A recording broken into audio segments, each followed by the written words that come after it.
Então, bom dia a todas e a todos. Vamos dar início ao primeiro painel, cujo tema é doenças profissionais, prevenção das doenças no ambiente de trabalho, segurança e saúde no trabalho. Eu chamo-me Fátima Amaral, sou da Direção Nacional do Sindicato dos Trabalhadores da Administração Local e tenho comigo um painel que eu passo a apresentar. À minha esquerda, o Dr. Luís António Machado Fonseca, Presidente da Associação Nacional dos Deficientes Sinistrados do Trabalho. É natural do Porto, iniciou a sua atividade profissional aos 11 anos na área da restauração. Aos 17 anos sofreu um grave acidente de trabalho como mecânico de máquinas de escritório. Em 75, juntamente com outros sinistrados do trabalho, deu início à Comissão Nacional dos Sinistrados do Trabalho e em 76 colaborou na fundação da Associação Nacional dos Deficientes e Sinistrados no Trabalho. Foi durante 15 anos membro do Conselho Nacional para a Reabilitação em representação dessa associação. Hoje em dia é membro do Conselho Consultivo do Observatório da Deficiência e dos Direitos Humanos em representação da associação, é presidente do Conselho Fiscal da Confederação Nacional dos Organismos Deficientes e é, desde 2007, presidente da Direção Nacional da Associação Nacional dos Deficientes Sinistrados no Trabalho. Mesmo aqui ao meu lado esquerdo, tenho o Dr. Maurício Soares, que é médico do trabalho, é licenciado em Medicina, com a especialidade de Medicina no Trabalho e especialização em Engenharia Humana. Complexo isto. Atualmente trabalha na área da Medicina do Trabalho, na Superboc Group e na Bosch Multimédia Car Portugal, sendo também docente no ISMAE, na ESTG-IPP, eu adoro siglas, e na Faculdade de Medicina do Porto. Vai depois nos explicar o que é isto, está bem? Do meu lado direito tenho aqui a doutora Ana Paula Rosa, que é gestora de programas da Organização Internacional do Trabalho, OIT, é licenciada em Geografia e pós-graduada em Gestão da Segurança e Saúde no Trabalho e nesta área desenvolveu uma vasta experiência enquanto formadora, gestora de projetos e de promoção de segurança e saúde no trabalho e coordenadora do Programa Nacional para a Segurança e Saúde no Trabalho, na ACT. Foi membro do consórcio dos projetos europeu, inglês não é mesmo comigo, portanto, Mind Safety, qualquer coisa deste ano, será? Ok, obrigado. Ainda bem que sabe inglês.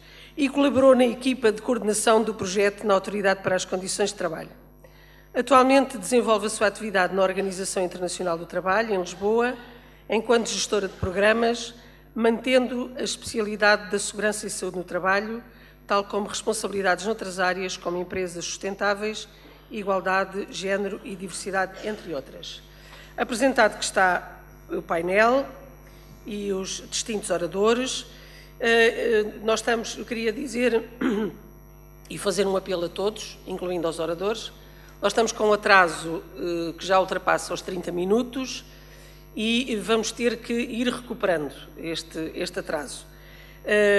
Portanto, eu dava a palavra, em primeiro lugar, ao Dr. Luís António Machado Fonseca.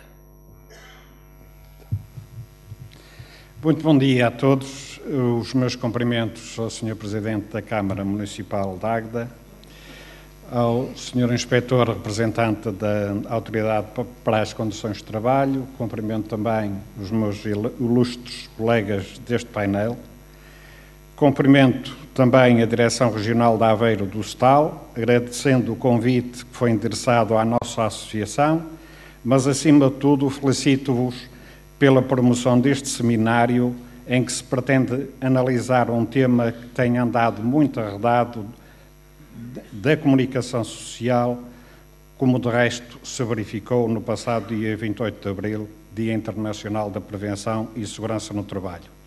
Cumprimento também os ilustres oradores e todos os presentes neste importante seminário internacional.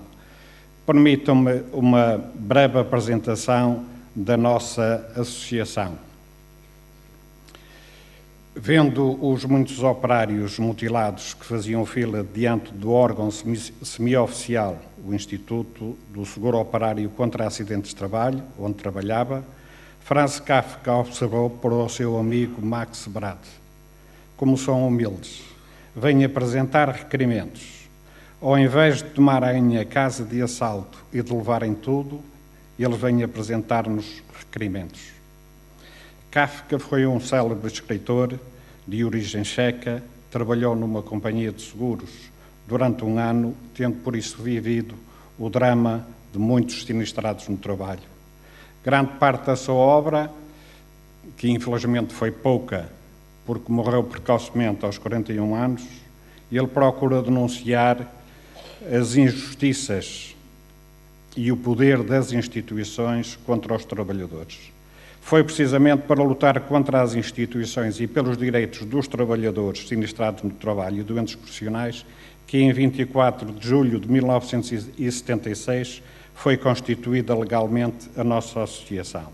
O dia, por coincidência, da promulgação da primeira lei de reparação de acidentes de trabalho, a Lei 93, de 24 de junho de 1913. A associação tem a sua sede no Porto, tem delegações em Lisboa e Coimbra e tem representantes legais em vários distritos do país, nomeadamente no distrito de Aveiro.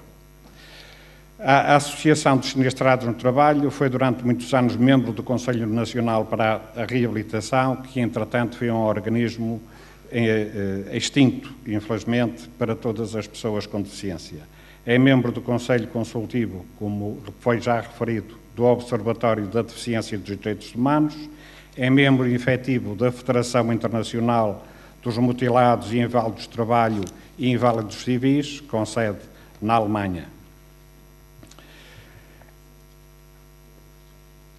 Para perceberem melhor um pouco das atividades da nossa associação, apenas no ano de 2017, como se pode verificar, nós prestamos apoio a 4.255 trabalhadores.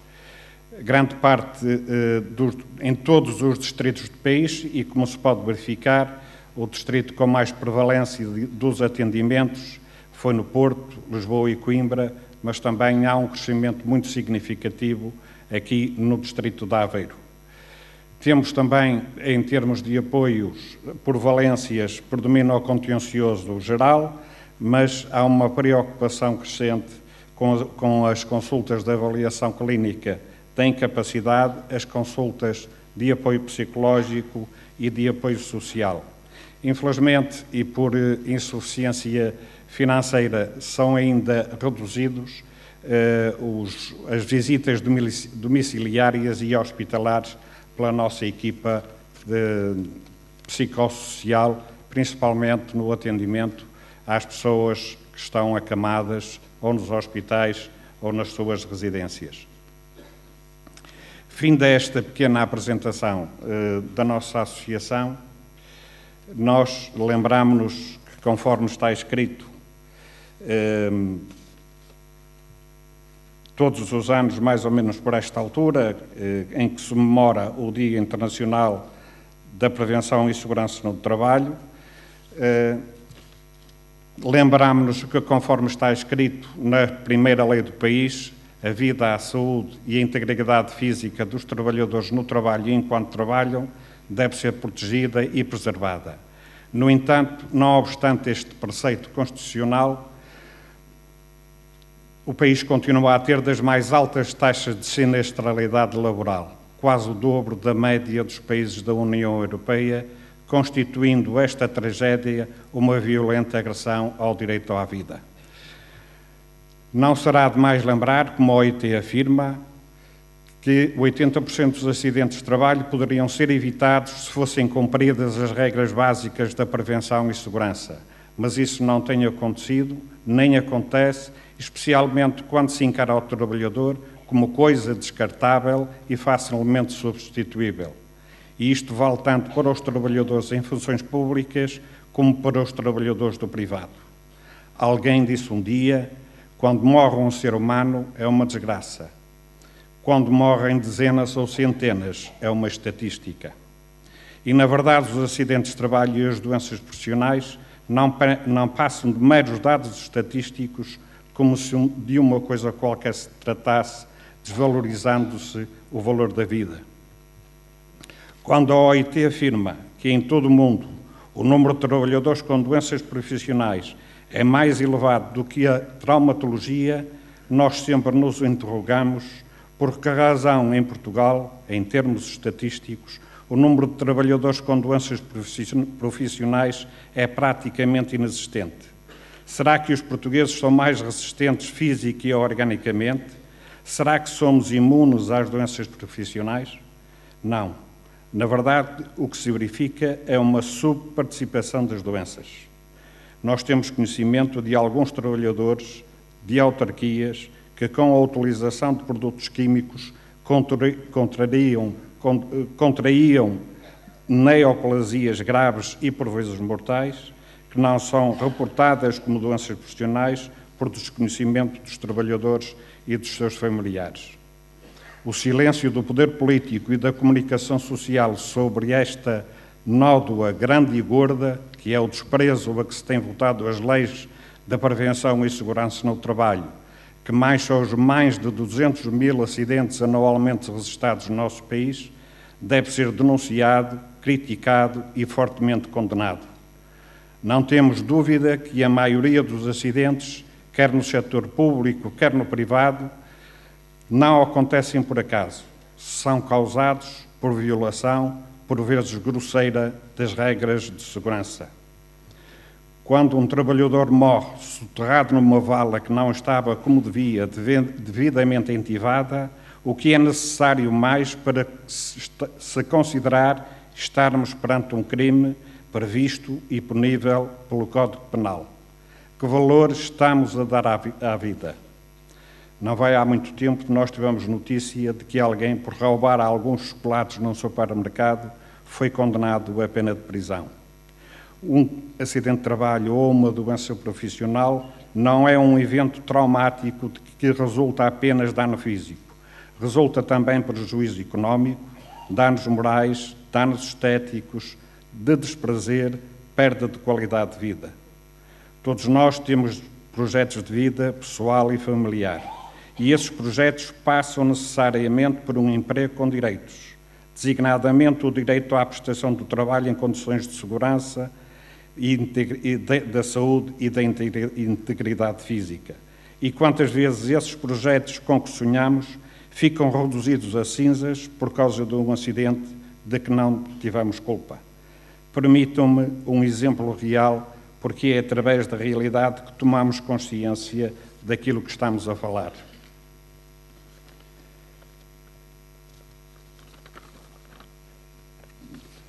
Peço desculpa, perdi-me por aqui.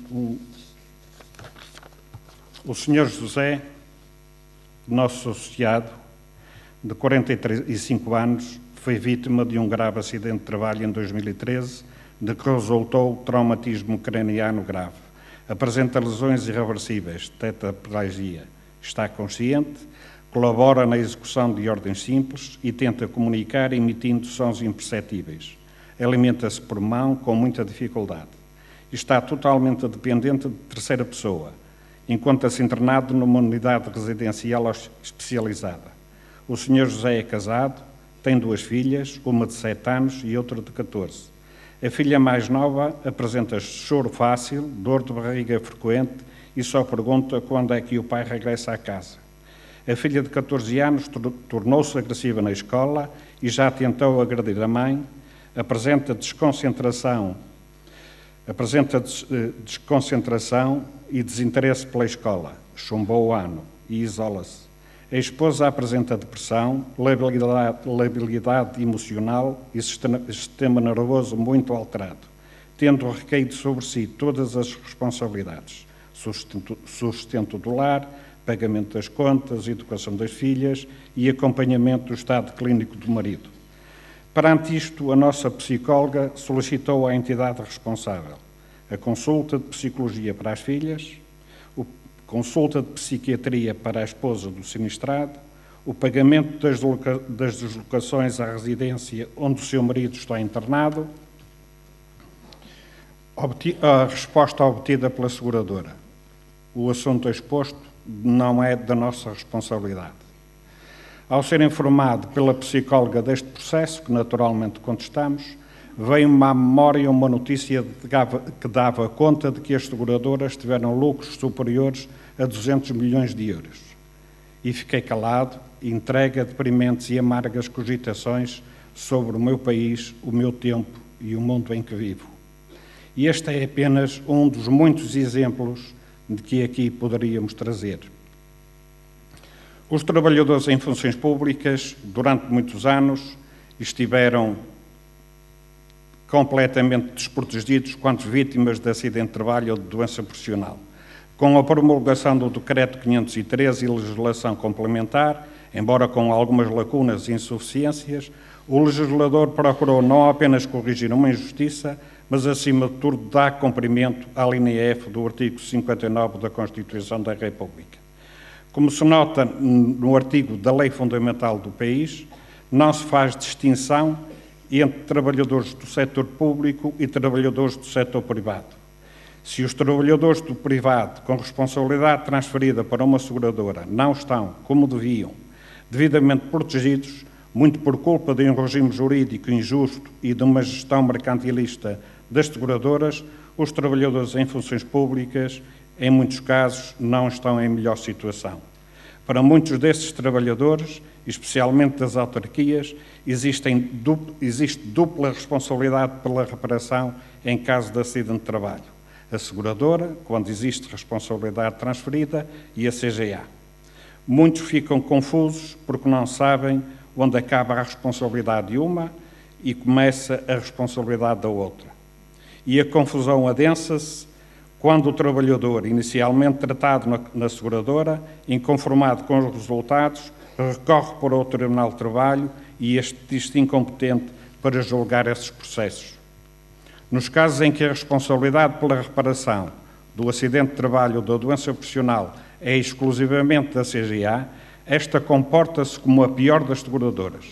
O trabalhador fica a aguardar, por vezes anos, por uma junta médica, que não é isenta, ou pela certificação da doença. Espera e desespera pelo pagamento de despesas, entretanto efetuadas. Aguarda meses ou anos por ajudas técnicas de que necessita. São muitos os trabalhadores em funções públicas que procuram a nossa ajuda em processos de acidente de trabalho ou doença profissional por queixas de comportamento dos serviços da CGA, designadamente a não bonificação em sede de junta médica do fator 1,5 a sinistrados com idade igual ou superior a 50% ou em casos de incapacidade para o trabalho habitual, a remissão obrigatória de pensões por doença profissional de caráter evolutivo que a lei impede que seja feita, a retribuição do cálculo das pensões que não contempla, como acontece no privado, o subsídio de alimentação e outros, em claro prejuízo do trabalhador, o não pagamento ou pagamento muito tardio de despesas com medicina física e reabilitação, despesas com medicação, transportes, etc. E fico-me aqui com estes exemplos. Ao tomarmos conhecimento destas e de outras malfeitorias aos trabalhadores, pedimos uma reunião à CGA, obtendo por resposta: não vemos motivo para a reunião pedida. Em dezembro passado, pedimos uma reunião com a Secretária de Estado para lhe transmitirmos as preocupações dos trabalhadores face ao comportamento da CGA. Não obtendo resposta da Secretária de Estado, voltámos a pedir a reunião mês passado, mas até hoje não obtemos qualquer resposta. E se todas estas malfeitorias aos funcionários públicos não bastassem, em 2014, em obediência à Troika, o Governo em funções nesse ano promulgou a Lei nº 11 de 2014, que impede os trabalhadores em funções públicas dos direitos consagrados na Constituição à justa reparação em caso de acidente em contexto laboral. A pedido do Provedor de Justiça, o Tribunal Constitucional foi chamado a pronunciar-se sobre a constitucionalidade do artigo 6 da Lei 11 de 2014, emitindo parecer desfavorável contra os trabalhadores em funções públicas, impedindo estes de receberem, como recebiam, pensões por incapacidade permanente. Este acórdão parece ignorar que um acidente não é apenas um evento traumático com sequelas permanentes e incapacitantes. Resulta também, entre outros, prejuízo económico. Como sabemos, muitos trabalhadores em funções públicas têm salários de miséria, tendo muitas vezes que recorrer à sua pequena horta, a alguns pescados, para complementar os seus rendimentos. Obras que faziam em casa e agora têm que contratar alguém para as fazer, com um acidente ou doença, ficam condicionados ou mesmo impedidos do recurso a esse rendimento. Recordo que a Lei 93 de 2009, para a qual remete o Decreto 503, no seu artigo 48, refere expressamente perda de capacidade de trabalho ou de ganho, sublinhado nosso. A maioria dos juízes do Tribunal Constitucional, em especial o juiz relator, do alto do seu pedestral, nas suas vestes lustrosas, emite juízos de valor que nada têm a ver com a realidade do trabalho e dos trabalhadores. Não vislumbramos uma única justificação jurídica que fira a Constituição, parecendo tratar-se de um acórdão de cariz económico ou ideológico. O que será necessário mais para se considerar isto como uma agressão ao direito à vida, porque viver não é apenas respirar. Enquanto esta gestão mercantilista do menosprezo pelos direitos dos trabalhadores, quer das seguradoras, quer da CGA, se mantiver, a demanda pela garantia dos direitos dos trabalhadores sinistrados e doentes profissionais vai continuar, enquanto os trabalhadores e as suas organizações, designadamente os sindicatos, continuarem a não querer discutir o essencial, que, a nosso ver, passa pela institucionalização do seguro social obrigatório da reparação dos acidentes de trabalho e das doenças profissionais, abrangendo todos os trabalhadores e com uma gestão partilhada pelas organizações representativas. Parece haver hoje no Governo e na Assembleia da República uma preocupação maior com os direitos sociais e económicos dos trabalhadores.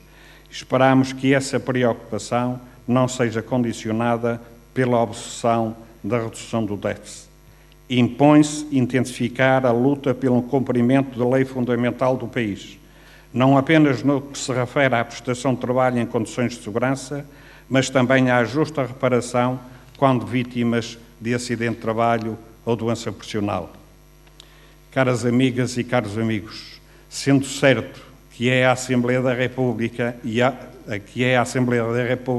ao Governo que cumpre concretizar as políticas sociais que tenham como destinatários as pessoas, os trabalhadores e as famílias, não é menos verdade que as organizações sindicais, as associações, os movimentos e outras organizações democráticas, usando a sua experiência, os seus conhecimentos, a sua capacidade organizativa, possam e devam reforçar ainda mais a sua intervenção no sentido de uma mudança de políticas adversas e de sentido contrário aos direitos dos trabalhadores, em particular dos sinistrados de trabalho e doentes profissionais, a que assistimos durante muitos anos e que certamente voltaremos a assistir se cruzarmos os braços e nada fizermos. Recordo que, segundo as estatísticas conhecidas, nos últimos 10 anos morreram, em consequência direta de acidente de trabalho, 2.037 trabalhadores. Termino citando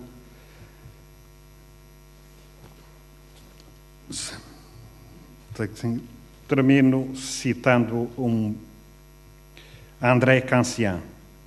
Quanto vale a vida de qualquer um de nós? Quanto vale a vida em qualquer situação? Quanto valia a vida perdida sem razão? Num beco sem saída, quanto vale a vida? São segredos que a gente não conta, são contas que a gente não faz. Quem souber quanto vale, fala em alto e bom som. Muito obrigado a todos.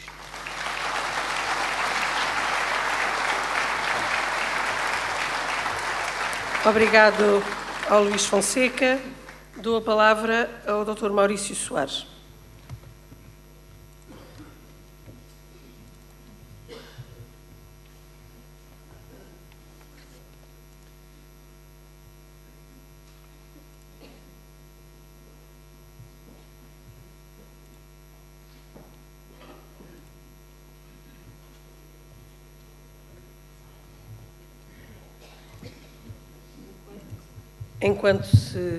Enquanto está a tentar aqui, não entra em ansiedade, não é? Enquanto se adapta aos instrumentos de trabalho ao homem, dizer-vos que bebemos água da torneira. É muito importante para nós, trabalhadores das autarquias, de facto, podermos beber água da torneira, porque a água pública é de todos nós.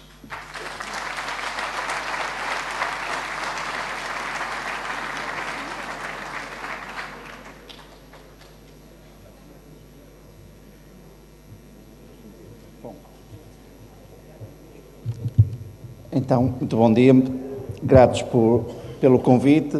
Também vou fazer assim um agradecimento geral para não entrar em particular, mas a ansiedade, sim, exatamente. Não há nada como um mau começo para acabar bem, como tenho a certeza que vai acontecer. No entanto, muito obrigado. Obrigado. Muito obrigado. Bom, a minha apresentação, que vai ser a prevenção de doenças no trabalho, mas não vai versar-se na perspectiva da doença profissional. Vai ser na perspectiva da doença que nos vai acontecendo e que vão ver que muitas vezes conduzimos-nos para lá sem nos apercebermos. Aliás, se virem o filme que iniciou esta sessão, realmente tinha ali aquelas imagens muito bonitas, mas o que ficou na imagem foi aquele leitão e aquele vinho espumante que toda a gente provavelmente estará atento. Porquê? Porque foi a última das imagens, isto é, a pateira de fermentelos, aquelas pessoas a correrem até a tratarem da sua saúde, os guarda-rios, que é aqueles passarinhos que foi, em princípio, feitas aquelas imagens em março ou abril, que é quando os machos andam a tentar convencer as fêmeas, era por isso que ela dava o peixinho na boca da fêmea. Todas estas particularidades são muito bonitas, mas depois lá veio o leitão e que nos faz provavelmente sair daqui para lá. Bom, e é exatamente pegando nestas situações em que fiquei também emparedado no que iria dizer, porque sei que muitas pessoas hoje vão falar aqui de doenças profissionais, outras vão falar de riscos psicossociais, isto é, eu quase que ficava sem nada, mas isso é uma ilusão. Porquê? Por várias razões. A primeira razão é porque Portugal está-se a esquecer que está a envelhecer. E cada vez que envelhecemos mais, não nos procriamos, isto é, todos querem só ter um filho ou nem por isso, e o que é que vai acontecer? Vão ter que trabalhar mais. E se repararem, nesta altura, já somos dos povos portugueses que trabalha mais na Europa. Se forem ao Porto, vem um Porto cheio pessoas, uns são os turistas e os outros são os que estão por ali a trabalhar, e se repararem a idade é mais ou menos a mesma coisa. Depois acontece também que o lazer e o modo como nós vivemos, e lá está o leitão outra vez a chamar-nos a atenção, também nos obriga a ter alguns comportamentos, porque todas as pessoas dizem, se eu não fizer uma asneirita de vez em quando, provavelmente só trabalhando isto também não tem prazer nenhum. E é verdade, tão verdade assim que continuamos a envelhecer. E se repararem ali, vão ver aquelas rodinhas vermelhas que estão ali, veem que o colesterol alto é uma coisa que se preocupa. Aliás, quando fazem análises, dizem assim, doutor, eu quero saber tudo bem, mas diga-me como é que está o colesterol. Nem querem saber mais nada. E a glicose, o açúcar no sangue, também está. E se repararem, essas duas situações, juntamente com uma que são as tensões altas, que é a hipertensão, vão levar-nos a que aquela roda no nosso envelhecimento também seja um bom argumento. Isto é, reparem, não temos só o leitão da bairrada, mas também temos os comprimidos da glicose, os comprimidos do colesterol, e então ali é que vai ser, e exatamente a hipertensão, porque também geramos preocupações, porquê? Porque estamos a errar. Bom, e isto é componente social, mas se repararem, ao longo da vida, também desenvolvemos a nossa riqueza e as nossas expectativas. E isto também nos leva a querer estar presentes, muitas vezes, e a crise económica mostrou isso, numa situação que realmente tem um nome que chama-se presentismo, que já devem ter ouvido falar, que é a nova epidemia, isto é, quando os trabalhadores vão trabalhar doentes, porque não podem, devido a muitas situações sociais que assumiram, não podem perder aquele dinheiro. E isto vai trazer não só prejuízo às empresas, mas também prejuízo a eles próprios. Porquê? Porque ao irem trabalhar não são tão produtivos, não estão tão atentos e a doença poderá não aparecer, mas o acidente muitas vezes também lá está. Portanto, são todas estas situações que nos começam a deparar. Isto é, já temos aqui 3 premissas para colocar no modo de que é o modo como vamos desenvolver o nosso ambiente atual no trabalho. E o mundo nas empresas, isto é, o professor José Soares, há 15 dias, publicou este livro, que é da Porto Editora, em que diz que o ambiente atual do mundo é disfuncional, isto é, não é lógico. Por exemplo, aquela expressão que nós muitas vezes ouvimos dizer, trabalho é trabalho, casa é casa, quando saio da fábrica esqueço os problemas da fábrica. Mentirosos, porque ninguém esquece, mas pronto. Mas alguns vivem mais ou menos intensamente. Pois é, hoje nem isso conseguimos. Isto é, quando saímos do trabalho, o offline nunca acontece. Mantemos, e se repararem, temos o computador ligado, temos o telemóvel disponível quase 24 sobre 24 horas e que nos leva, muitas vezes, a vivenciar as situações de um modo enorme. Depois, há a pressão social, económica, é claro, mas a pressão social sobre os trabalhadores para os objetivos. Cada vez se ganha mais por objetivos e esses objetivos, não sendo concretizados, vão nos trazer perdas. Como é que se consegue isto? Com longas horas de trabalho. E muitas vezes que nós, que nunca valorizamos quem está sentado, que dizem, estás sentado, passas o dia sentado, não fazes nada, é uma homenagem a essas pessoas que também pôs aquela imagem ali sentado. Reparem, quando alguém quiser trabalhar sentado, deem o trabalho sentado, porque realmente, muitas vezes, ele traz muitos mais inconvenientes do que o trabalho em pé dinâmico, em que a pessoa se pode movimentar e com isso há muito benefício osteoarticular, nomeadamente, e vascular. Bom, mas se nós juntarmos estas situações sobre o mundo do trabalho, provavelmente vamos perceber outras situações, que é esta. É a conjugação destes aspectos na forma como trabalhamos e o que é que isso nos vai gerar. Vai-nos gerar ansiedade, vai-nos gerar assédio, hoje já ouvimos aqui falar, vai-nos levar conflitos pessoais, porque muitas vezes nós somos confrontados com a nossa própria expectativa. E muitas vezes a ansiedade gera-se pela expectativa que geramos sobre nós próprios, se vamos conseguir ou não vamos conseguir. Bom, então são estas premissas que me vão ajudar a tentar-vos explicar a parte restante da minha apresentação, nomeadamente a classificação nosológica é o nome que os médicos dão para dizer, olha, a classificação das doenças, que existem 3, a doença profissional, essa não tem dúvida, é o nexo de causalidade mais fácil de se observar e que infelizmente, como sabem, muitas vezes estão subdiagnosticadas e muito menos participadas e que basta só presumir que depois há equipas que a devem resolver e caracterizá-las e reconhecê-las. Mas, fundamentalmente, são as doenças agravadas pelo trabalho ou as doenças no trabalho que nós temos que perceber.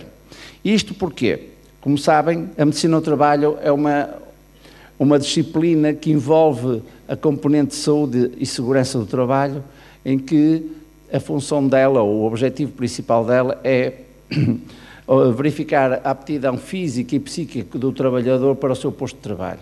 Isto é, o facto de ele se sentir bem e até estar bem disposto a trabalhar, não quer dizer que exatamente seja saudável. Ainda hoje ouvimos aqui a definição de saúde da Organização Mundial de Saúde e é o facto de não ter doença, não quer dizer que não estejamos. Porque reparem, se nós pensarmos que não temos dinheiro para pagar o leitão, se não tivermos quem nos pague, dificilmente vamos sentir-nos melhor. Bom, bem, diminuímos no peso, é verdade. Portanto, ora, se conseguirmos perceber que uma consulta médica é uma relação de confiança em que, na medicina do trabalho, não estamos ali preocupados como se o doutor dói-me a cabeça, sim, olha, e o trabalho está bem? Está, mas o que me dói é a cabeça.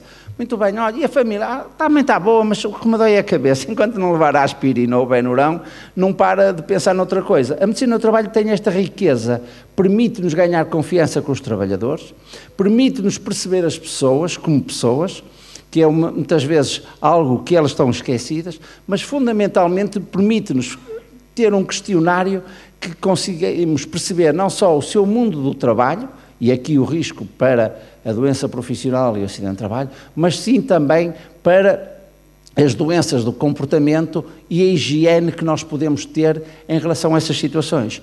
E então vão-nos surgir aqui 3 aspectos muito importantes.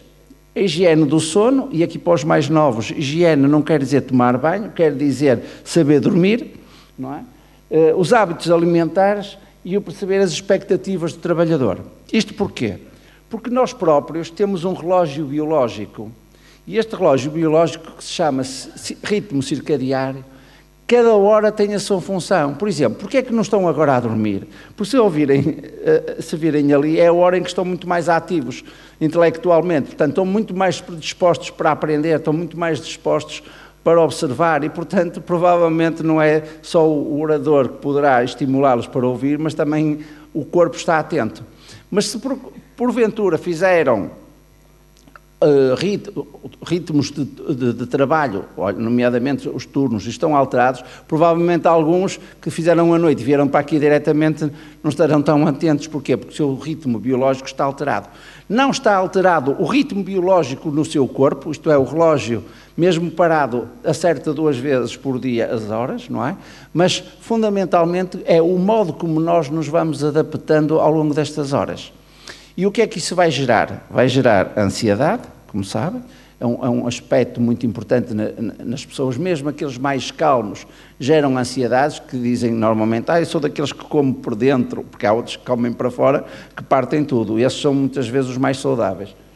Mas, exatamente, toda a componente associada à ansiedade, que, não vendo resolvidas as suas expectativas, os podem levar a um extremo, não só a um extremo pessoal, mas também a um extremo social e profissional, quando as exigências que lhes colocam e as expectativas que eles têm de que conseguem resolvê-las se podem coincidir. E muitas vezes o burnout é exatamente isto que acontece. São todas estas situações e os desajustamentos que a pessoa faz em relação ao seu mundo profissional, familiar e social que leva muitas vezes a esta situação.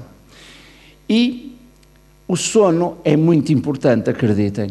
E tão importante que, se repararem aqueles pontos todos, só os pontos aqui, só estes pontos aqui, estes 4 pontos, é que têm a ver, muitas vezes, com os ritmos e as alterações do sono. As outras são tudo doenças do sono que nós, muitas vezes, também as desenvolvemos e não temos.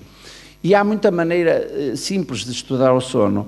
E podem ter a certeza que é uma população enorme que está aqui à minha frente.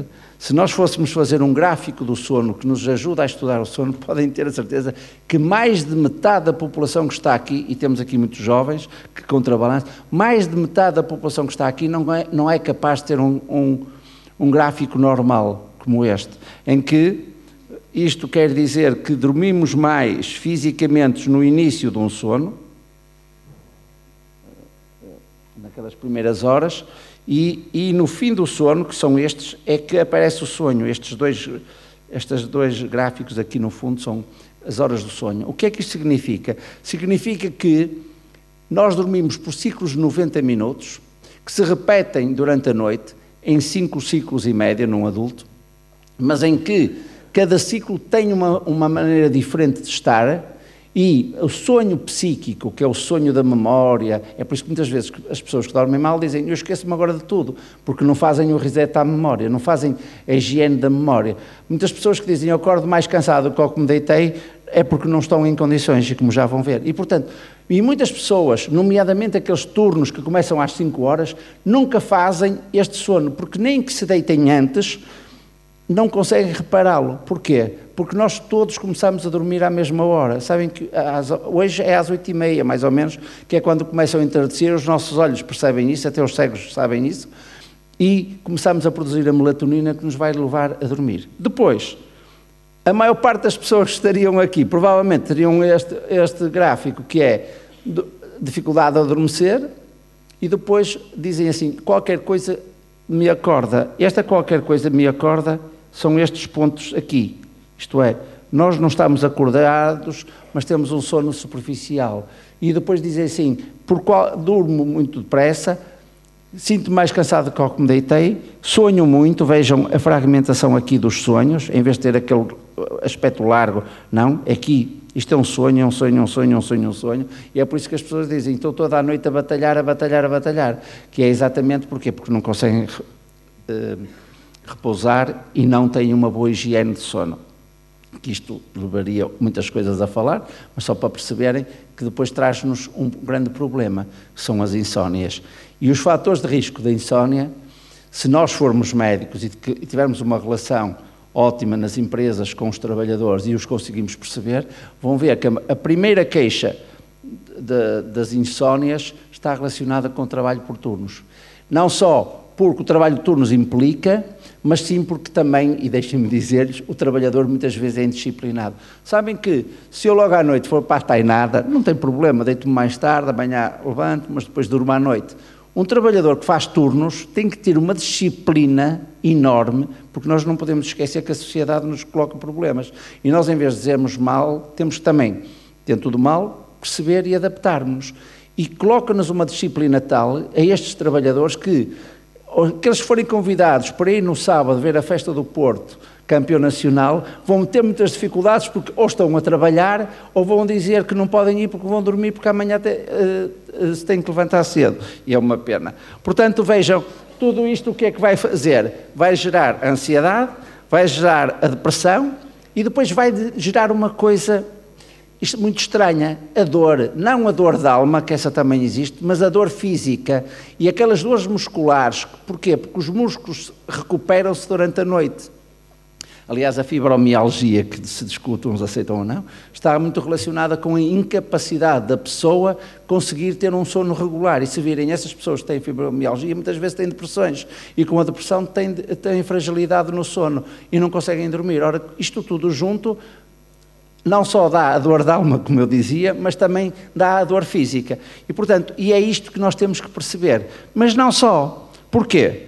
Porque depois, nós não dormindo pouco ou mal, o que é que vamos ter? Vamos ter hormonas e neurotransmissores, são umas coisas complexas que os nossos organismos produzem, que nos dão a sensação ou de cansado ou de não cansado, dão-nos a sensação de fome ou não fome, e isto vai nos trazer muitos problemas cardíacos, a insulina fica resistência e dá-nos a diabetes, aumentamos de peso, porquê? Porque a glicina, que é um inibidor de uma hormona que nos vai dar a saciedade, não existe, e as pessoas levantam-se à meia da noite e vão comer, e muitas pessoas dizem, eu não como nada e não percebo porque é que engordo, e muitas vezes está aqui no mecanismo, não é? E, portanto, vejam todas estas situações. E agora já temos o sono, o comportamento e as fugas do comportamento e que geram um problema que hoje é muito frequente nas empresas e que vão começar a ouvir este nome que chama-se síndrome metabólico, que é uma doença ou um conjunto de sintomas de várias situações que aparentemente as pessoas estão normais, mas há um aumento do perímetro abdominal, a glicose está superior a 100 miligramas. Reparem, eu há 35 anos, quando me formei como médico, um diabético era aquele que a glicose era superior a 180 miligramas. Ora, quem dizia 180 também dizia 200, 220, era assim que se dizia. Como a diabetes começa a matar muito cedo, começa a matar aos 30, 40 anos, os valores da glicose começaram a descer. E reparem, hoje a Organização Mundial de Saúde considera os 100.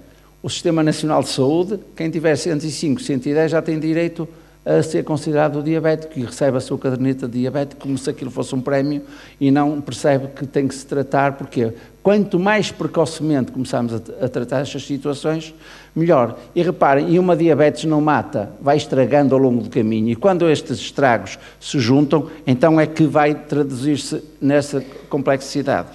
E, portanto, uma das situações em relação à diabetes, ao colesterol, aos triglicerídeos elevados, é levar a esta complexidade. E daí que as doenças cardíacas aparecem, as doenças do fígado aparecem, as doenças renais aparecem. Porquê? Por causa das hipertensões, e aparecem depois as doenças cardiovasculares na forma de infarto ou de AVC em pessoas jovens de 50 anos que têm um grande, ainda, quase metade da vida para viver. Bom, e isto é bonito assim, mas como o filme nos lembrava que também com o leitão há a espumante da bairrada, também muitas vezes temos estes problemas nas pessoas, isto é, a componente do álcool e das drogas psicoativas, e há várias, como sabem, as permitidas, que é o álcool e o tabaco, e as proibidas, que muitas vezes nos aparecem nas empresas e temos dificuldades em perceberem porquê, porque não se fazem regulamentos, ou muitas vezes os trabalhadores não compreendem isso e não aceitam que isto se faça, e depois também isso é um mundo que não queria que percebessem mal, mas também está a ser discutido agora com a proteção de dados, isso está. Mas também há um problema que nós não conseguimos controlar, é a automedicação. E eu era capaz de desafiar quem é que aqui ainda não fez a automedicação. E olha, está aqui muita gente. Ou então aquilo, andas a dormir mal, olha, pega lá este Xanax que isto ajuda-te a dormir, passas uma noite porreira, ou Stilnox, ou este aqui é porreiro, ou este que se parte em são 3, podes um bocadinho de cada um e vais ver como isto é bom. Todos já fizemos isso naturalmente. E portanto, isto muitas vezes traz-nos grandes problemas. Bom, e então estou a 2 acetatos do fim e não há nada como, muitas vezes, lhes contar um exemplo bom. Eu tenho a sorte de ser médico na melhor fábrica do mundo, que é a Superboc. Quer dizer, nunca bebi leitão com Superboc, mas podem ter a certeza. Aliás, eu até ia dizer que aqui em Águeda tinha ali um banco pintado a dizer Coke. Parece mal se pusessem lá a Superboc, mas depois podem lá sentar-se jovem e depois temos aí problemas com os 18 anos, aquelas coisas. Bom, mas eles bebem às escondidas. Bom, mas o que é que eu quero-lhes transmitir? Na Superboc há elaboração contínua e, como sabem, e isto tem sido notícias nas últimas vezes, o trabalho por turnos é uma coisa muito complicada. Acreditem que não há ninguém que não manda um palpite e há sempre um a dizer comigo não é assim. Portanto, há uns a favor, há uns contra e é dificuldade. Mas é uma realidade que nos coloca. Então, os trabalhadores da empresa colocaram a hipótese de poderem fazer trabalhos de 12 horas. Isto é, pediram à administração para, em vez de fazerem elaboração contínua, fazerem horários de 12 horas. 12 horas num dia, 12 horas no outro, 2 dias. Depois folgam 2 dias, depois 2 noites, depois folgam 2 dias, depois 2 noites. E se não me perdi, chega aos 5 dias que têm a semana completamente livre. Bom, como devem imaginar, perguntaram ao médico se concordava e o médico disse logo que não. Bom, mas confrontado com a situação, disse assim, mas se os trabalhadores também querem, acho que não há nada como fazer. Além disso, também era bom economicamente para a empresa e, portanto, juntava-se ali 2 coisas. E o que é que fizemos? Fizemos isto. A Superboc, que na altura ainda era a Unicer, é Superboc Group desde dezembro, conjuntamente com a Faculdade de Psicologia do grupo da professora Liliana Cunha, acompanhámos os trabalhadores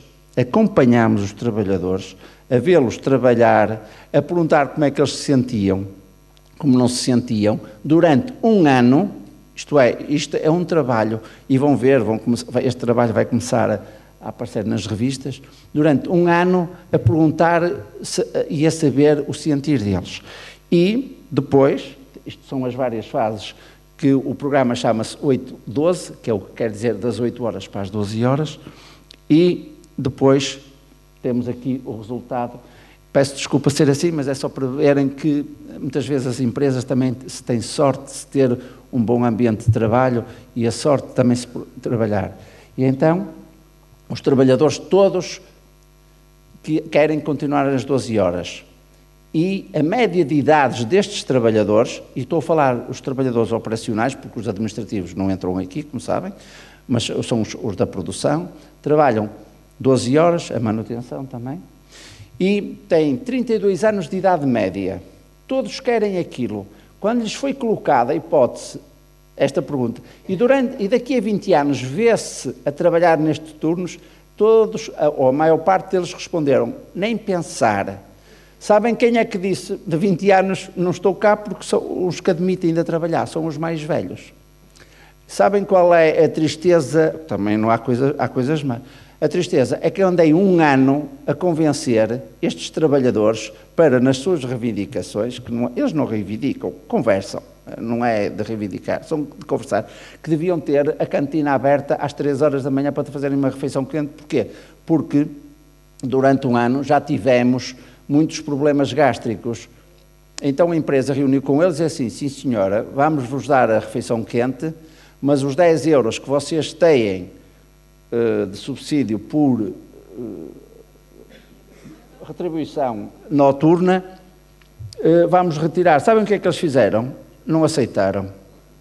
Portanto, vou terminar dizendo assim, muitas vezes nós dizemos, quem me comeu a carne, que me coma os ossos. Eu também desafiava muitos a dizer assim, muita parte também eu tenho que a comer, porque às vezes nós não fazemos o que nos aconselham. Pronto, muito obrigado.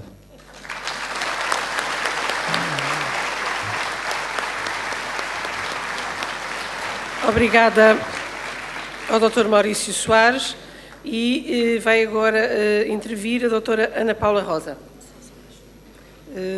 11h19. Não tenho espaço nenhum, não é?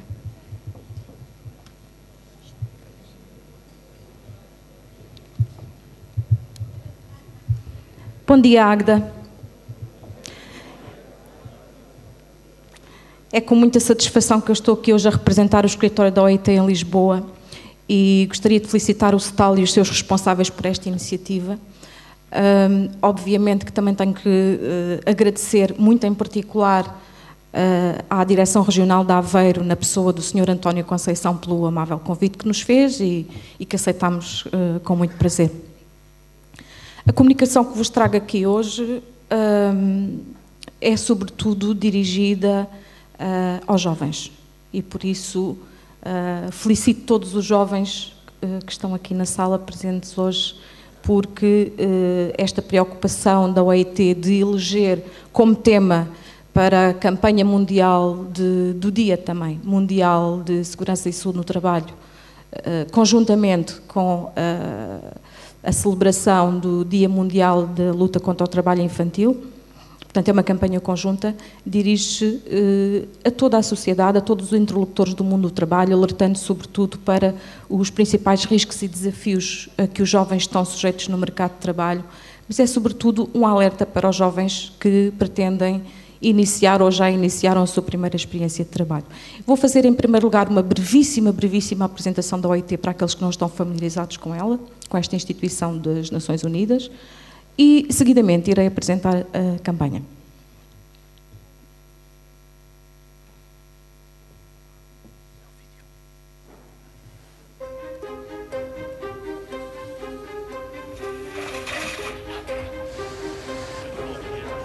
Work.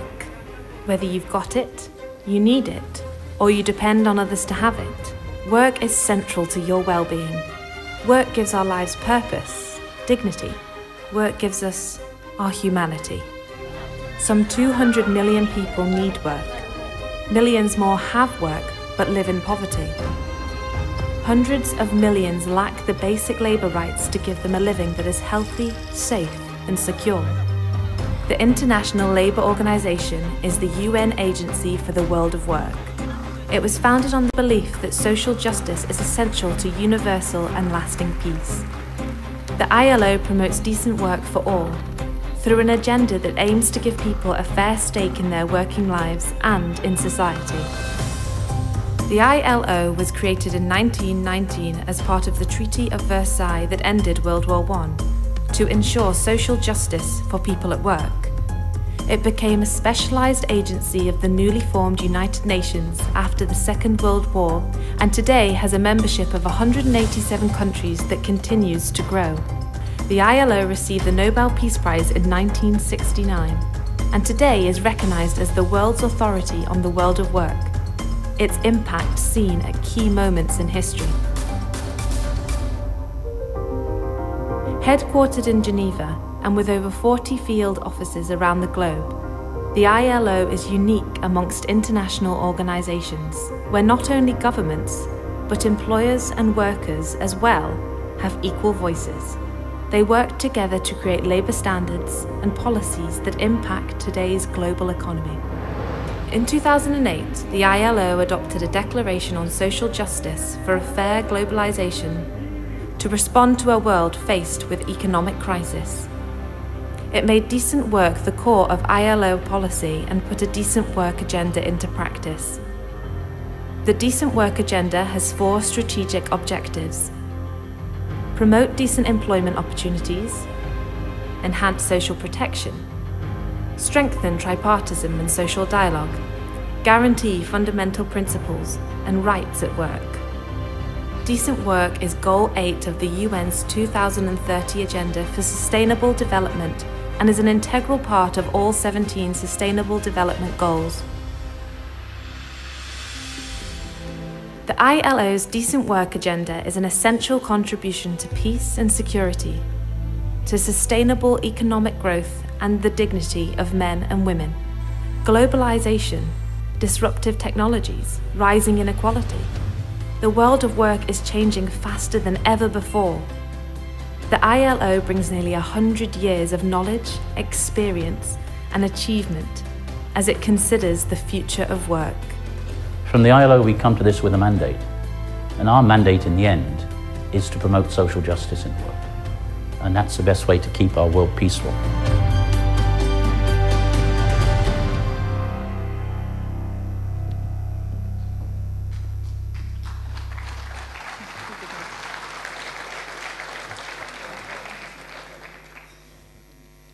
Fico contente de terem gostado tanto do filme.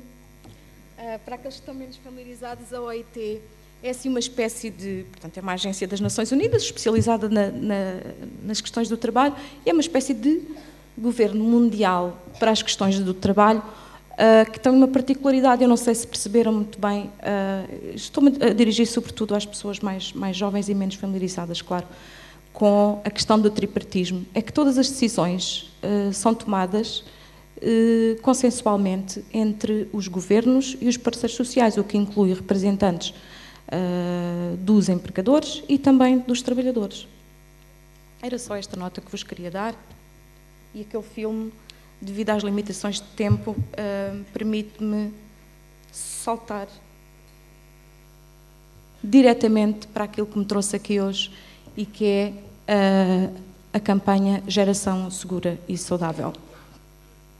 Porquê é que é tão importante dirigirmos aos jovens, sobretudo quando nós somos confrontados com o envelhecimento da população, com uma pirâmide etária no nosso país e em todos os restantes países mais industrializados, completamente invertida, em que a natalidade se tem vindo a ter um decréscimo tão grande, mas também o envelhecimento da população ativa é um facto que nos assola todos os dias nas nossas organizações, não apenas no setor público, mas igualmente em outros setores e que traz também ele riscos acrescidos. Mas, no entanto, a OIT entendeu, e muito bem, face ao facto de mais de 15% da população mundial compreende jovens com idades entre os 15 e os 24 anos, isto são, mais coisa menos coisa, cerca de 540 milhões de pessoas, o que é obra, e para acrescentar a este facto, muitos destes jovens, sobretudo entre os 15 e os 17 anos, desenvolvem atividades perigosas, atividades muito perigosas, e alguns deles estão abrangidos pela regulamentação, portanto, pelas normas internacionais e regulamentação nacional de trabalho infantil, mas outros não. Vou saltar um bocadinho aqui a apresentação, porque com o filme, já houve muita coisa que foi dita, só queria salientar que desde a sua constituição em 1919, a OIT tem um compromisso já longo com a melhoria das condições de trabalho como elemento fundamental para a justiça social, e onde, no preâmbulo da sua Constituição, destaca a importância da proteção da saúde dos trabalhadores contra as doenças gerais ou profissionais ou contra acidentes de trabalho. Também foi aqui referido os pilares e os objetivos principais do trabalho digno, que é um tema que, sendo que já não é um tema novo, já vem desde 2008, julgo, tem vindo a ser cada vez mais reconhecido e, sobretudo, após a apresentação dos Objetivos de Desenvolvimento Sustentável, em que ele vem bem expresso no Objetivo 8 e em algumas metas, com destaque para a meta 8.8, que é relativa à melhoria da segurança e da saúde no trabalho. A OIT tem uma função essencialmente normativa, de produzir normas internacionais do trabalho que depois irão ter reflexos no direito nacional e internacional. Isto é só uma curiosidade, quando apareceram algumas das convenções relacionadas com direitos básicos, fundamentais e humanos relacionados com o trabalho também.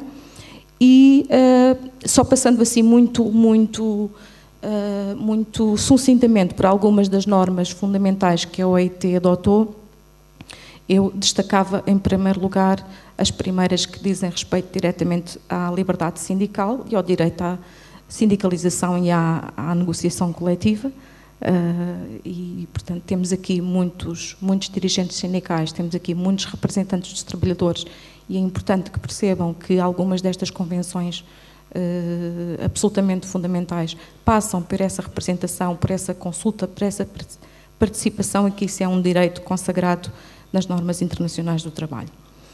Relativamente à cultura de prevenção, que é o tema da minha comunicação, cultura de prevenção, uma abordagem integrada para a nova geração de trabalhadores, eu gostaria de destacar que, embora a cultura de prevenção não esteja expressa em todas as normas da OIT, ela é subentendida e, obviamente, tem um destaque maior numa convenção que foi recentemente ratificada por Portugal no ano passado, que é a Convenção 187, e que tem particular importância para aquilo que vamos dizer aqui hoje.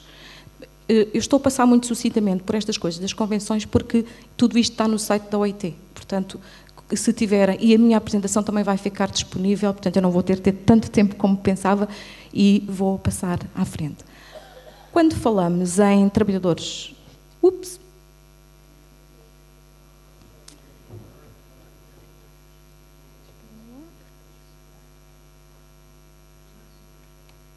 Ok.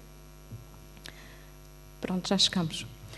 Quando chegamos ao assunto dos jovens no trabalho, é muito importante clarificar este conceito de o que é que queremos dizer quando estamos a falar de trabalhadores jovens e quem é que são estes... Isto não está a correr como... Pronto. Desculpem lá, está bem. Jovens, de acordo com a definição das Nações Unidas, são todas as pessoas naquele intervalo dos 17 aos 24 anos e que ou terminaram ou não o seu percurso educativo na escolaridade obrigatória e que estão quase a entrar na vida ativa no mercado de trabalho. Estes jovens podem ser estudantes que desenvolvem atividades nos tempos livres ou nas férias, podem ser jovens empregadores, podem ser jovens que estão na economia informal ou a trabalhar em empresas familiares com trabalho não pago, podem ser os jovens que têm a sua primeira experiência de trabalho como assalariados ou não. Portanto, todos esses são considerados jovens desde que estejam incluídos nestes dois grupos. Qual é que é o grande problema? O grande problema relativamente à questão da proteção dos jovens e à sua segurança e à saúde no trabalho é que, efetivamente, não há uma definição muito clara, há aqui uma fronteira que é difícil de definir entre o que é trabalho infantil e o que é trabalho adulto, o que são jovens e o que são adultos.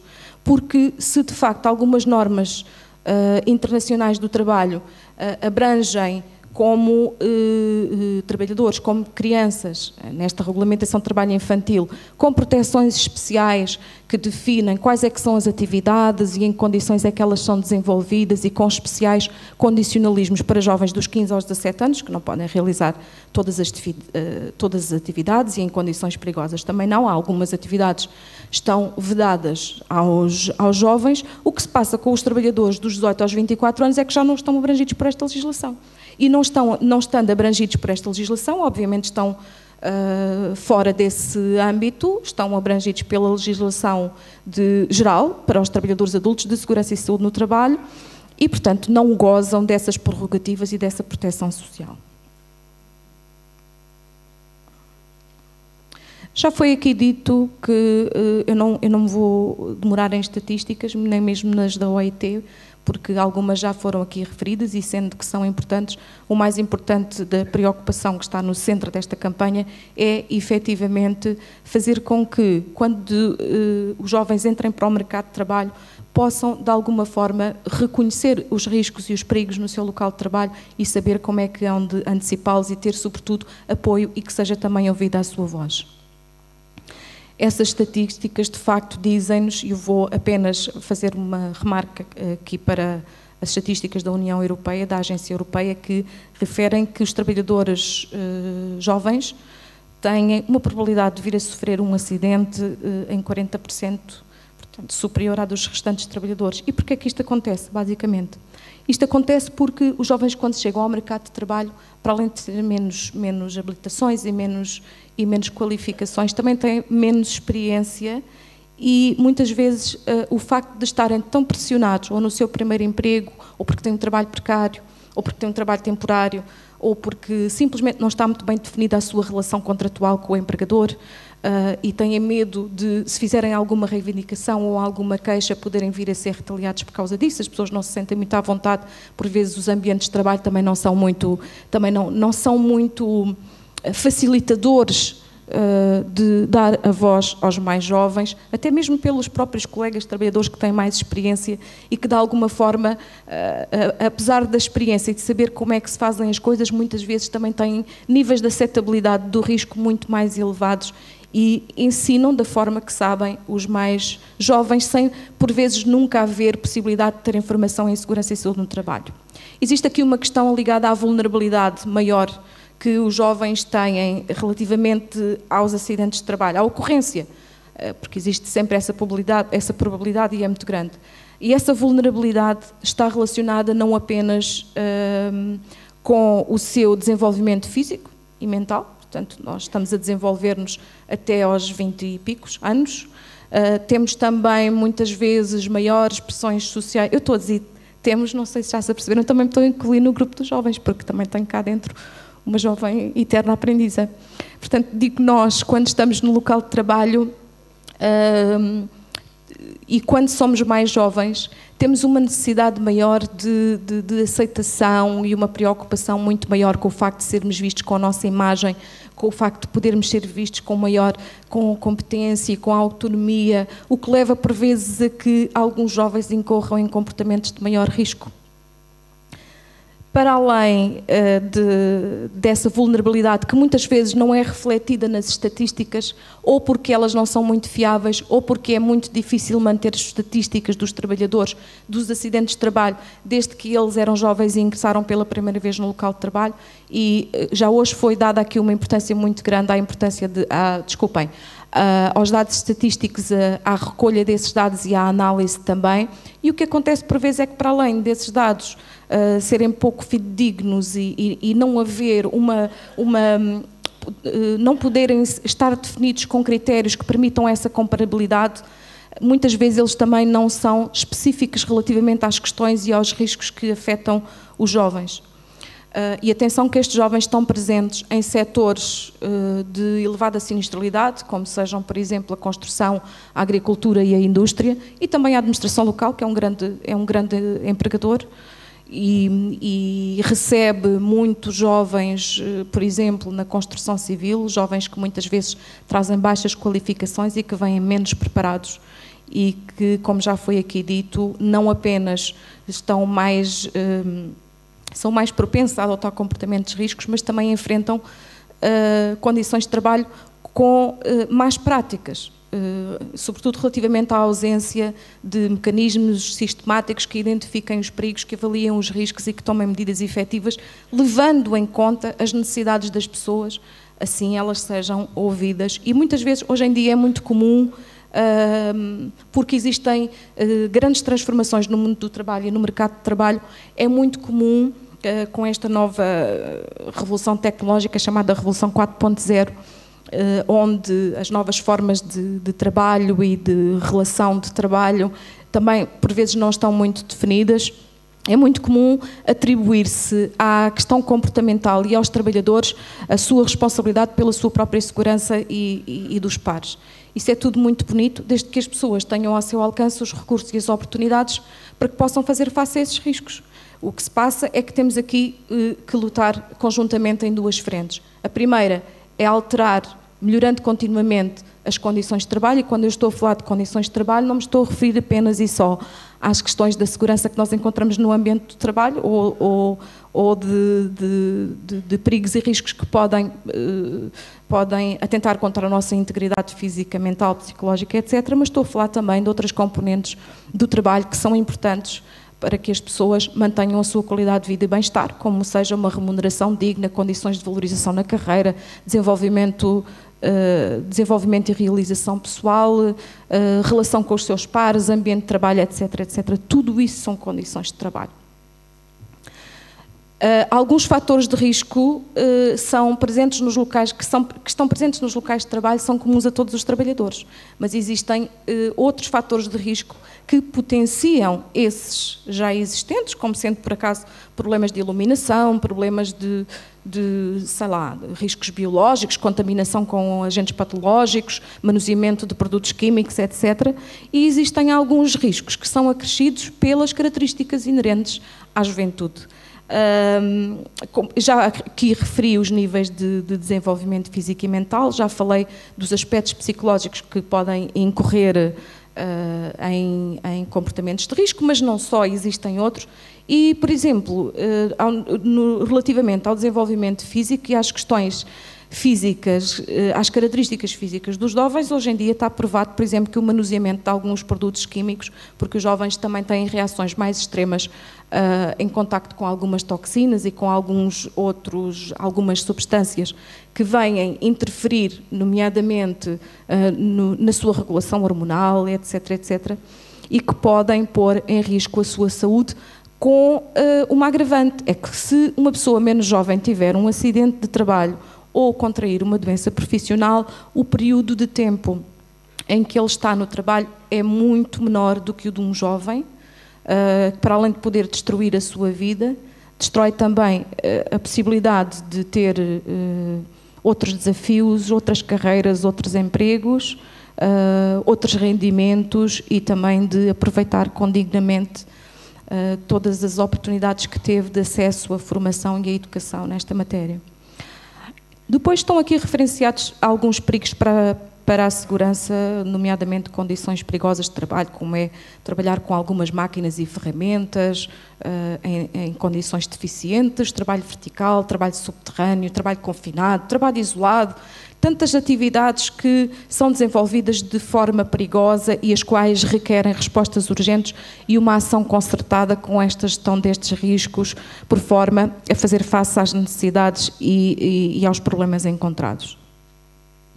Existem algumas convenções da OIT, eu disse há pouco que o papel da OIT era essencialmente normativo, também tem outros papéis, de sensibilização, de promoção, de conhecimento especializado, mas este de facto é aquele que norteia mais a intervenção da OIT, e existem algumas convenções que têm particular importância no que diz respeito à proteção da segurança e saúde no trabalho dos trabalhadores mais jovens. E elas estão aqui, eu não vou lê-las, só vou dizer que, de uma maneira geral, a OIT tem algum controlo sobre o cumprimento e a aplicação das normas internacionais a nível mundial, tem alguns mecanismos de controlo, embora haja alguns países que não as ratificam. No entanto, o que acontece é que só pode haver controle naquelas normas que dizem respeito que têm especificações que protejam a saúde e a segurança dos trabalhadores. Se isso não vier expresso nas normas, não pode haver esse controle na aplicação desses princípios.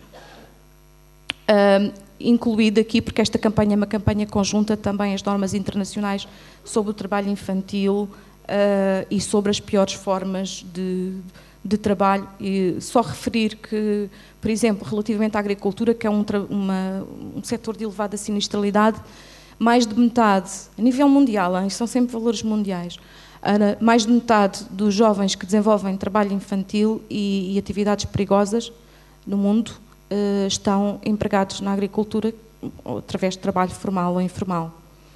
Ok, chegamos à fase em que temos que refletir todos no que é que deve ser feito para melhorar a segurança e saúde no trabalho dos trabalhadores jovens. Relativamente à cultura de prevenção, a OIT propõe uma abordagem integrada. Quer isto dizer que tem que haver uma preocupação de integrar os jovens e as necessidades dos jovens numa estratégia que vai desde a prevenção, desde a antecipação dos riscos nos locais de trabalho, até à assistência e à reparação dos acidentes, com uma maior abrangência da proteção social para todos os trabalhadores e todas as trabalhadoras, incluindo aqueles que estão na economia formal. Quando eu falo de economia formal, refiro-me àquelas formas de trabalho que não têm visibilidade porque não têm um contrato formal de trabalho, é disso que eu estou a falar. E, portanto, esta abordagem integrada da cultura de prevenção da OIT prevê um conjunto de instrumentos e de mecanismos que passam pela promoção junto da sociedade em geral, dos órgãos de comunicação social, das redes sociais, que fazem um convite à participação dos jovens em sede de diálogo social para poderem ser ouvidos e poderem, de alguma forma, expressar as suas preocupações e também recolher os seus contributos face às dificuldades encontradas nas suas experiências profissionais, mas também uma corresponsabilização de todos os atores do mundo do trabalho, sejam eles governantes, sejam eles organizações de empregadores, organizações de trabalhadores e outros atores que sejam parte interessada nas questões do trabalho e da segurança e saúde no trabalho. Assinalei a vermelho o diálogo social, porque estamos numa casa de representantes dos trabalhadores e este aspecto é um aspecto que vem sempre reforçado pela OIT. Estas são algumas das áreas prioritárias de intervenção da SST que foram assinaladas nesta campanha e eu vou destacar apenas aquela que diz respeito a dar a voz aos mais jovens sobre a segurança e saúde no trabalho, o que muitas vezes não acontece nos locais de trabalho. E este dar a voz implica, por vezes, que haja um esforço também dos representantes dos trabalhadores e das suas estruturas, sejam elas através dos sindicatos ou outras comissões eleitas de trabalhadores para as questões da segurança e saúde no trabalho, para envolver de uma forma mais estreita os jovens e para poderem colher os seus contributos para esta melhoria progressiva e sustentável da segurança e da saúde no trabalho. Isto já foi dito, peço desculpa. Queria terminar só dizendo que nós estamos sediados em Lisboa, o escritório da OIT em Lisboa, é um centro de documentação que facilita o interface de publicações, ou não é facilita, é uma interface de comunicação entre publicações da OIT nas suas 3 línguas, francês, inglês e espanhol, e a língua portuguesa, para todos os nossos parceiros nacionais e também no âmbito dos países lusófonos africanos, e eu convidava-os a irem lá caso apareçam, são muito bem recebidos. Obrigada, tudo isto vai ficar disponível para vocês, quem tiver interesse e se precisarem de alguma coisa da minha parte estejam ao dispor. Bom dia. Muito obrigada, doutora Ana Paula Rosa. Conseguimos, apesar de tudo, recuperar algum tempo, mas estamos com um atraso de 26 minutos relativamente à hora do intervalo. O apelo, vou dar a palavra a quem tiver questões para colocar, o apelo que vos faço é que tenham em consideração este atraso e, portanto, teremos condições para 2, 3, 4 perguntas no máximo, que fossem mesmo perguntas objetivas e dirigidas exatamente a qualquer um dos oradores. Agradecia que dissessem quem são quando pedem a palavra, porque, como devem calcular, num universo tão grande, eu não tenho a possibilidade de conhecer todos e muito menos de saber os nomes. Quem começa? Questões? Qual é o nome? Ali em cima, já vai o micro a caminho.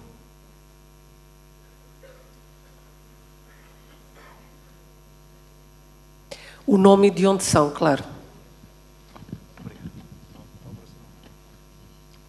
Ora bem, muito bom dia a todos. Eu, Marcelino Joaquim dos Santos, da Câmara Municipal de Anadia, e venho cá sinteticamente para apresentar aqui umas questões.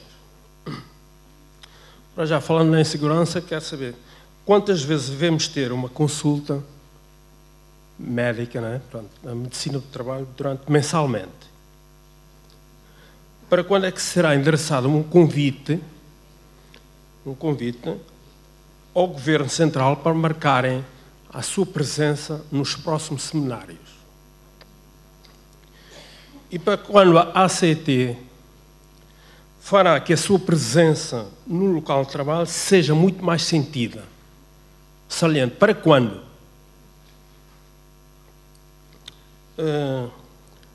Não só apenas para se marcarem a sua presença quando surgem acidentes de trabalho, né? Portanto, tem que se marcar a presença muito mais ativa mesmo, para que os órgãos sociais que nos representam sintam a necessidade da segurança no trabalho para evitar as mortes que sucessivamente têm surgido disso. Mais questões? Há mais alguma pergunta a colocar aos oradores? Não vejo ninguém. Ali em cima. Mário Rui, Câmara Municipal de Anadia também, já agora aqui para o Sr. Doutor de Medicina do Trabalho. Não percebi de onde é que era, desculpe. Câmara de Anadia também. Câmara Municipal de Anadia. Bairrada.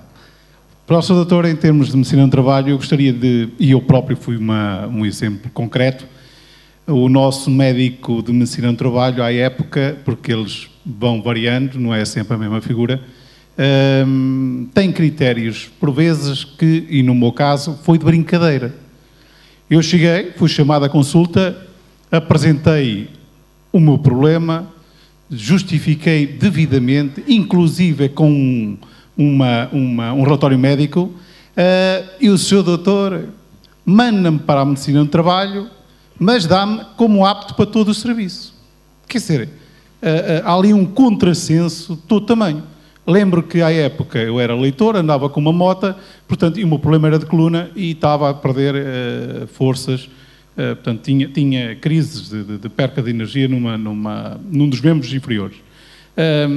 O Sr. Doutor brincou, acho que brincou com coisas sérias. O nosso jurista, presente aqui, fez...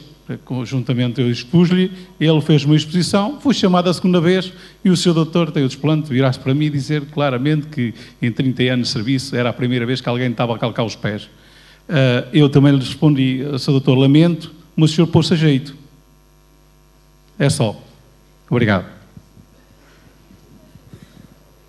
Há mais alguma questão? Levantou-se ali em cima uma pessoa, não sei se é para... Não, não é. Ora bem, não havendo mais questões, eu creio que as duas questões são diretamente para o Dr. Maurício. De qualquer forma, antes de lhe dar a palavra sobre esta questão da intervenção da Autoridade para as Condições de Trabalho nos locais de trabalho, eu creio que não será tanto uma questão para este painel. Há painéis onde será mais correto colocar a questão. De qualquer forma, dizer o seguinte: está na mão de todos nós e particularmente na mão dos dirigentes sindicais serem e terem como propósito também reivindicar uma intervenção muito mais profunda da Autoridade para as Condições de Trabalho nos locais de trabalho. É uma questão que os sindicatos de há muito reivindicam, é uma questão que o Sindicato dos Trabalhadores da Administração Local em permanência reivindica e exige. Sempre tem havido alguma justificação dos meios, dos recursos. Nós não podemos, como sindicato, ter nenhum grau de condescendência para com essas justificações, porque, de facto, a Autoridade para as Condições de Trabalho tem que ter uma intervenção permanente nos locais de trabalho. Não podemos ter outra postura. Dr. Maurício. Muito obrigado. Bom, eu vou ser sucinto porque a primeira pergunta nem tem sentido nenhum em ser feita quando coloca quantas vezes por mês tem que ir às consultas. Se é isso que eu percebi, foi isso. Assim, de um modo simples e sem ser a brincar, pode lá ir as vezes que quiser, logo que peça uma consulta e se o médico tiver disponibilidade para conversar. Mas também quero lhe dizer que não é indo lá tantas vezes que vai ficar curado ou resolver o seu problema. Agora, a medicina do trabalho é uma disciplina que nas empresas se organiza.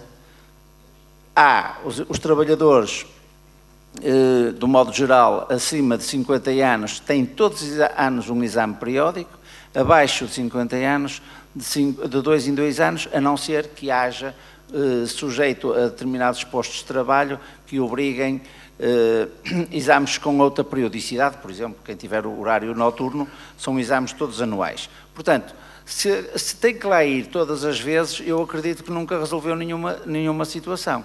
Mas o trabalhador é livre de pedir os exames ocasionais que quiserem. Portanto, tenho alguma dificuldade em responder a isso, sinceramente. Eu não admitia, não admitia no sentido de proibir. É assim, sabem que eu nunca brinquei com os doentes, tento levá-los a sério. E quando alguns doentes dizem assim, doutor ainda se vai a rir, eu digo, olha, então diga, que depois eu tento explicar e no fim, se for para rir, rimos-nos os dois. Porque a relação médico-doente é uma relação de confiança.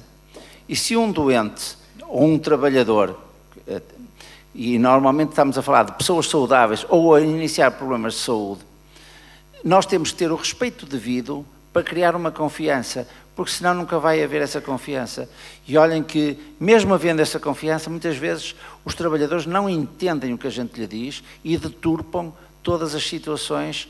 Eu tenho o hábito, muitas vezes explico e no fim pergunto o que é que eu disse.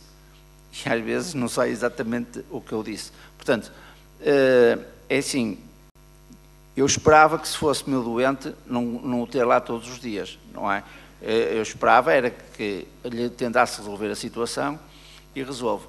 E há uma coisa que e é muito aborrecido estar eu a falar de mim, não é próprio, parece que eu sou melhor, não é isso. Reparem, eu quando tenho que escrever uma informação, eu não mando dizer, isto é, quando eu tenho que transmitir uma informação, eu não mando dizer, eu escrevo e leio ao trabalhador o que escrevi. O que é que eu ganho com isto? Ganho que ele vai levar o que eu escrevi a um colega que sabe ler e ele sabe exatamente o que eu escrevi. E não tem de dizer assim, os médicos escrevem com uma letra que a gente nem percebe, que escreveu o que lhe apeteceu e o outro riu-se. Pronto. E em relação ao rir, eu peço-lhe desculpa, mas entenda que se eu defendo uma relação séria, eu também não queria estar a comentar a sua situação. Vou comentar em termos profissionais, que é assim, se nós tivermos conhecimento, e é importante que a gente o tenha, e estejamos seguros deles, se o senhor tivesse uma coluna sem sinais degenerativos e a nível da coluna lombar, porque estava a dizer que era o membro inferior, e peço desculpa, mas foi o senhor que a expôs aqui, tiver uma lesão lombar e que seja uma hérnia discal, isso até pode presumir uma doença profissional, pela vibração do corpo inteiro que o senhor estava sujeito à mota. E se os caminhos de Portugal forem daqueles caminhos porreiros, pode ter certeza que desfez a sua coluna. E isso pode ser presumido. Agora, o que tem é que ser apoiado. E apoiado no sentido de lhe esclarecerem a situação e daí não criar sempre a situação do negativo da situação e o desconforto que isso pode gerar depois na compreensão ou na relação. Olha, a mim nunca nenhum trabalhador me calquei, mas eu também nunca calquei, porque 116 quilos a calcá-los também era obra.